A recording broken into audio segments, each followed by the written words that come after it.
বাবুগঞ্জের জাহাঙ্গীরনগর ইউনিয়নে ধানের শীষের নির্বাচনী জনসভা অনুষ্ঠিত। বাবুগঞ্জ প্রতিনিধি। বাবুগঞ্জ উপজেলার জাহাঙ্গীরনগর ইউনিয়নে ধানের শীষ প্রতীকের পক্ষে এক বিশাল নির্বাচনী জনসভা অনুষ্ঠিত হয়েছে। শনিবার বিকেলে জাহাঙ্গীরনগর ইউনিয়নের আগরপুর আলতাব মেমোরিয়াল মাধ্যমিক বিদ্যালয় মাঠে বাংলাদেশ জাতীয়তাবাদী দল বিএনপি এর উদ্যোগে এ জনসভার আয়োজন করা হয়।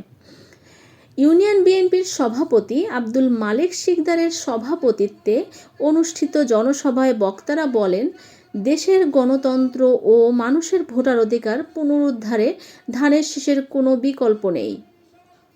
তারা আসন্ন জাতীয় সংসদ নির্বাচনে বিএনপির মনোনীত প্রার্থীকে বিজয়ী করতে সর্বস্তরের নেতাকর্মীদের ঐক্যবদ্ধভাবে মাঠে থাকার আহ্বান জানান। জনসভায় বক্তব্য রাখেন বাবুগঞ্জ উপজেলা বিএনপির আহ্বায়ক সুলতান আহমেদ খান, সদস্য সচিব ওহিদুল ইসলাম প্রিন্স, সাবেক আহ্বায়ক আব্দুল কালাম আজাদ, বাবুগঞ্জ উপজেলা বিএনপির সাবেক সভাপতি ও সরকারি আবুল কালাম কলেজের সাবেক ভিপি ইসরাত হোসেন কোচি তালুকদার এবং কেন্দ্রীয় জাতীয়তাবাদী আইনজীবী ফোরামের সহ সম্পাদক ব্যারিস্টার মনিরুজ্জামান আসাদ। বক্তারা বলেন, দীর্ঘদিন ধরে জনগণ ন্যায্য ভোটার অধিকার থেকে বঞ্চিত। বিএনপি ক্ষমতায় এলে আইনের শাসন প্রতিষ্ঠা, গণতন্ত্র পুনরুদ্ধার এবং জনগণের মৌলিক অধিকার নিশ্চিত করা হবে বলে তারা আশাবাদ ব্যক্ত করেন।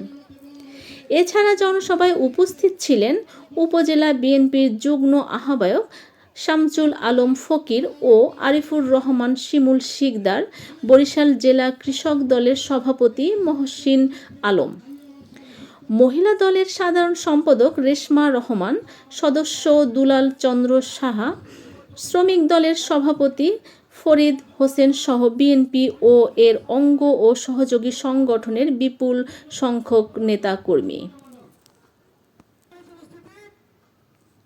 দিয়ে তাদের পুনর্বাসন করা যাবে, যাবে না? সেটাও ইনশাআল্লাহ হবে এই বাবুগঞ্জে আল্লাহর রহমতে। এখন এই পরিকল্পনাটা কিন্তু ছিল আমাদের শহীদ রাষ্ট্রপতি জিয়াউর রহমান। তিনি বগুড়াতে প্রায় ৫,০০০ একর জমি নিয়েছিলেন কৃষিভিত্তিক শিল্প করার জন্য। এখন এই যত কৃষি যন্ত্রপাতি যা কিছু আছে সব চায়না বিদেশ থেকে ইম্পোর্ট করতে হয়। এই সমস্ত জিনিস যদি আমাদের দেশে কৃষিভিত্তিক শিল্প করা যায়, তাহলে পরে এই যে বিদেশে যে টাকা চলে যায় এটা চলে যাবে না। আর আমাদের তরুণ ভাইরাও সেখানে চাকরি বাকরি করতে পারবে। বোনেরা, আপনারা আবার মনে করেন না যে ভাইরাই করবে, তাহলে আমরা কি করব? আরে আপনারাও করতে পারবেন, তরুণ বোনেরাও করতে পারবেন। আপনারা যারা লেখাপড়া শিখবেন তারাও ওইখানে কাজ পাবেন ইনশাআল্লাহ। এইসব ব্যবস্থা হবে। আর একটা কথা বলতে চাই, সেটা আমি খুব তাড়াতাড়ি শেষ করে দেবো, এখন বেশি কথা বলা যাবে না। আমি স্পিড বোটে যাচ্ছিলাম নদীর পাড় দিয়ে, দেখি নদী ভাঙছে আর কিছু দস্যু ব্যক্তিরা তারা ড্রেজার দিয়ে নদীর পাড় থেকে মাটি নিয়ে যাচ্ছে আর ভেঙে ভেঙে মানুষরা নিঃশেষ হয়ে যাচ্ছে। নদী ভাঙলে আর কিছু থাকে? আগুনে পড়লে তবু ছাই থাকে, কিন্তু নদী ভাঙলে আর কিছুই থাকে না। আর একটা দুঃখের খবর হলো, সেটা হলো যে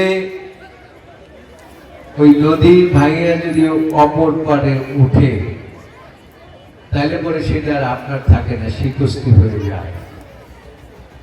সেজন্য আব্দুল আলীমের একটা গান আছে, আপনারা জানেন তো, নদীর কুল ভাঙে ও কুল গড়ে, এই তো নদীর খেলা। মানুষ সর্বস্ব সারা হয়ে যায়। আমার চিন্তা ভাবনা আছে, এমন আইন করা হবে যার নদী তো ভাঙা, নদী শাসন করতেই হবে, নদী যাতে না ভাঙে সেই ব্যবস্থা করতে হবে। আর সাথে সাথে এই কুল ভাইয়া যদি ওই কুলেও যায়, তাহলে সেই জমি সরকার যাতে না নিতে পারে, আপনাদেরটা আপনাদেরই থাকে, এরকম আইন এই দেশে করতে হবে ইনশাআল্লাহ। তাইলে আর ওই ভয়টা থাকবে না। এটা কিন্তু আমাদের নেতারও পরিকল্পনা রয়েছে। সেজন্য আমি আবার বলি, সবার আগে এই বাংলাদেশটাকে আমাদের মতো করে তুলতে হবে। আর একটা কথা বলে শেষ করে দিচ্ছি, সেটা হচ্ছে বোনের উদ্দেশ্যে। আমি শুনেছি বোরকা পরে পরে হয়ে কেউ কেউ মা বোনদের বাড়িতে এসে হাতে একটা দিয়া বলে, কিছু একটা দিয়া বলে, এই জান্নাতের একটা টিকিট আপনাদের হাতে দিয়ে গেলাম। এই দেশের পৃথিবীর মালিকটা কে? জান্নাতটা কে? ব্যস্ত দোজক, হায়াত, মওয়াত, রিজিক, দৌলত সবকিছুর মালিক হচ্ছে আল্লাহ। কোন মানুষ যদি বলে এটা দিলাম, এটা দিয়ে আপনি জান্নাতে যাবেন, তিনি তাকে কি বলা হয়? মুনাফিক। মুনাফিকের জন্য জান্নাত একদম হারাম। আদির বলে এখানে অনেক মুসলমান ভাইয়েরা আছেন, তারপরে হিন্দু ভাইয়েরা আছেন, হিন্দু বোনেরা আছেন, তাদের উদ্দেশ্যে বলছি একদম হারাম। আল্লাহ আমাদেরকে বাঁচাইছে। কি বাঁচাইছে জানেন? সেটা হচ্ছে আল্লাহ তো মানুষকে বাঁচায় নাকি? আল্লাহ বাঁচিয়েছে। ওই যে জান্নাতের টিকিট দেওয়ার জন্য যারা এসেছিলেন, তারা এখানে দাঁড়ায় নেয়, দাঁড়িয়েছে। এরকম একটা পাখি আসছে, এখন পাখি এসেই বলছে যে আমার কিছু নাই, আমি একটা বিকাশ নাম্বার দিলাম, এই বিকাশ নাম্বারে আপনারা আমাকে দেবেন, তাইলে আমি নির্বাচন করতে পারবো। আর আমি আপনাদেরকে বলি, আমি আমার মাও নাই, বাপু নাই, ভাইও নাই, বোনও নাই, আমার ভাই বোন সব হলেন আপনারা। তা আমি আপনাদের কাছ থেকে কিছু নিতে আসি নাই। আল্লাহ যদি আমাকে নির্বাচিত করে, ইনশাআল্লাহ আমি আপনাদেরকে দেব। এই ওয়াদা আল্লাহ রহমতে আল্লাহ দেবেন, আর সব আমি আপনাদেরকে দিতে চাই। এই জন্যই আমি বলি, ভাই আমি আপনাদের ভাই, ধানের শেষে ভোট চাই। হবে চাকরি বাকরি হবে, একটা সমৃদ্ধশালী বাংলাদেশ হবে। আর বলতে চাই রাস্তাঘাটের কথা, একজনে বলেছে একটা রাস্তার কথা, সবগুলো রাস্তা ইনশাআল্লাহ আমরা করে দেব, কোন রাস্তা বাদ থাকবে না।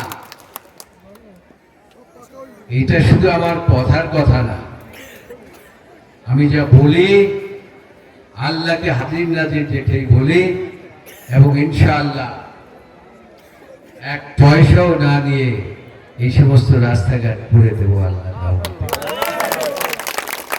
নদী শাসন হবে, ব্রিজ হবে, কালভার্ট হবে, রাস্তাঘাট হবে, মেডিকেল কলেজ হবে, যদি আপনারা আপনাদের মূল্যবান ভোট ধানের শীষে দেন। কিন্তু কিন্তু ওই যে বোনরা এখন চলে যাচ্ছে, কথাবার্তা তারা শুনে তাদের এখন মনে হয়েছে যে এটা করা সম্ভব, সেই জন্য চলে যাচ্ছে। আপনারা জান নাই, আপনাদের দায়িত্ব হচ্ছে তাদেরকে ধরে ধরে ভোটের কেন্দ্রে নিয়ে যাওয়া, এবং ফজরের আগে আপনারা বোনদেরকে উঠাবেন, তারা সব কাজটা শেষ করে 7:30টায় এবার ভোট, 7টার আগে ভোট কেন্দ্রে সকলকে পৌঁছাবেন।